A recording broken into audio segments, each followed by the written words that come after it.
Gate খোলা হবে এবং সন্ধ্যা 6 ঘটিকার মধ্যে অনুষ্ঠান সমাপ্ত করে রমনা পার্ক ত্যাগ করতে হবে।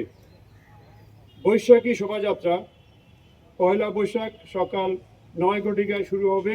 শোভাযাত্রাটি চারুকলা হতে শুরু হয়ে শাহবাগ থানা মোড় ক্রসিং ইউটার্ন করে TSC crossing, Dhaka metro station, তিন নেতার মাজার বা দোয়েল চত্বর হতে ইউটার্ন করে আবার বাংলা একাডেমি টিএসসি হয়ে পুনরায় চারুকলায় গিয়ে শেষ হবে।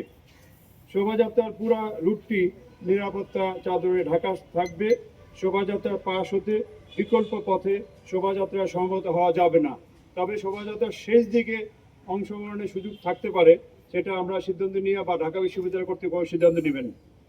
নববর্ষ উদযাপন উপলক্ষে আগামী পয়লা বৈশাখ মঙ্গলবার ভোর 5 ঘটিকা হতে পরবর্তী নির্দেশ না দেওয়া পর্যন্ত রমনা পার্ক, বিশেষ করে রমনার বটমূল, সরোয়ার্দী উদ্যান, ঢাকা বিশ্ববিদ্যালয় এলাকা এবং আশেপাশের এলাকাসমূহে রাস্তা বন্ধ বা ডাইভারশন দেওয়া হবে। সেই ব্যারিকেড পয়েন্টগুলো হলো যে Bangla motor crossing, hotel Intercontinental crossing, police ভবন crossing, Sugandha crossing, Kakrail church crossing, Kadam Foara crossing, high court crossing, Shahidullah হল ক্রসিং, রোমানা চত্বর ক্রসিং, ঢাকা বিশ্ববিদ্যালয় মেডিকেল সেন্টার ক্রসিং, জগন্নাথ হল ক্রসিং, ভাস্কর্য ক্রসিং, নীলক্ষেত ক্রসিং এবং কাটাবন ক্রসিং। এক্ষেত্রে গুরুত্বপূর্ণ কয়েকটা সড়কে যান চলাচলের জন্য কোথা দিয়ে করবে সেটা উল্লেখ করছি। মিরপুর ফার্মগেট হতে শাহবাগ অভিমুখী যানবাহন, বিশেষ করে ভারী যানবাহন সমূহ বাংলা মোটর ক্রসিং থেকে বামে মোড় নিয়ে মগবাজার ক্রসিং হয়ে গন্তব্যে চলাচল করবে।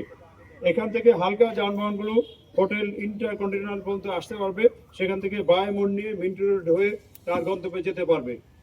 গোলাপ শাহ মাজার ক্রসিং বা হাইকোর্ট ক্রসিং হতে শাহবাগ অভিমুখী যারা আগে আসতেন তাদেরকে যাত্রীবাহী যানবাহন কদম ফোয়ারা ক্রসিং থেকে রাইট টার্ন করে ইউবিএল ক্রসিং, নাইটিঙ্গেল ক্রসিং হয়ে তাদের গন্তব্যে যেতে পারবেন।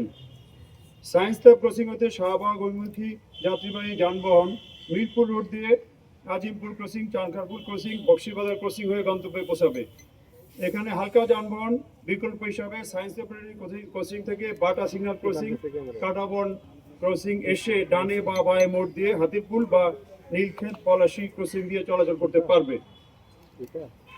রমনা পার্ক বা রমনা বটমূল এবং ঢাকা বিশ্ববিদ্যালয় এলাকায় গাড়ি পার্কিংয়ের জন্য কয়েকটা স্থান নির্ধারণ করা হয়েছে।